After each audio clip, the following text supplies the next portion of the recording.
Itukuzwe damu ya Kristo. Milele amina.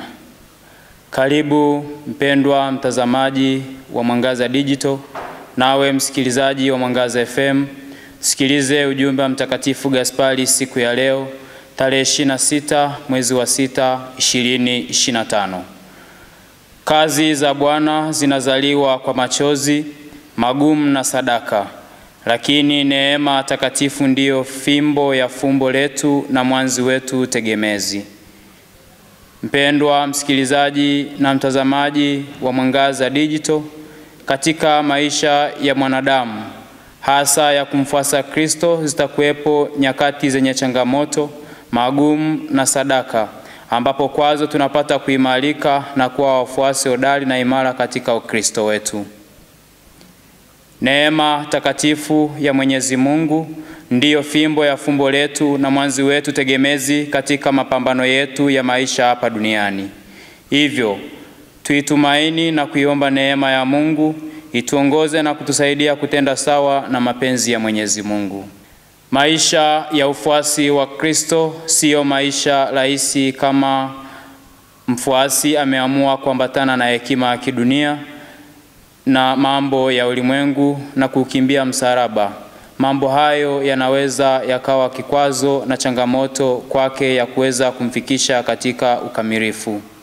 Yesu Kristo aliwatuma wafuasi wake 72, aliowatuma wawili na kuwaambia, msichukue mfuko wa fedha wala mkoba wala viatu. Rejea Injili ya Luka sura ya 10 aya ya 4. Alitaka wasafiri na mzigo mwepesi, yaani wasichukue mambo ya ulimwengu yasije yakawa kikwazo na mzigo katika safari yao ya ufuasi. Lakini pia alifanya vile kusudi kwamba wasisafiri na mzigo wa ubaguzi. Lakini aliwatuma kwa watu wote. Namba 72 inawakilisha mataifa yote na watu wote. Vile vile aliwatuma wawili kutukumbusha amri kuu ya upendo, yenye amri kuu 2: kumpenda Mungu na mpendwa jirani. Upendo huu ni mzigo mwepesi. Chuki ni mzigo mzito wa kubeba. Unaweza kumuumiza anayechukia kuliko anayechukiwa. Upendo hauishi mzigo, haufikirii tatizo. Unajaribu lililo juu ya nguvu zake, hautoi sababu ya haiwezekani. Unafikiri kuwa kila kitu ni kadri ya sheria kwa ajili yake na yote yanawezekana. Chuki bila sababu ni mzigo unaochanganya yaliyopita na kutishia yajayo na kufanya yaliyopo yasifikike. Mpendwa mtazamaji wa Mwangaza Digital, nawe msikilizaji wa Radio Mwangaza FM, kazi za Bwana zinazaliwa kwa machozi magumu na sadaka, lakini neema takatifu ndiyo fimbo ya fumbo na mwanzi wetu tegemezi. Hivyo basi, katika Kristo Yesu tumehesabiwa haki, tumepatanishwa na kukombolewa. Rejea waraka wa Mtume Paulo kwa Warumi sura ya 5 aya ya 1 hadi ya 5.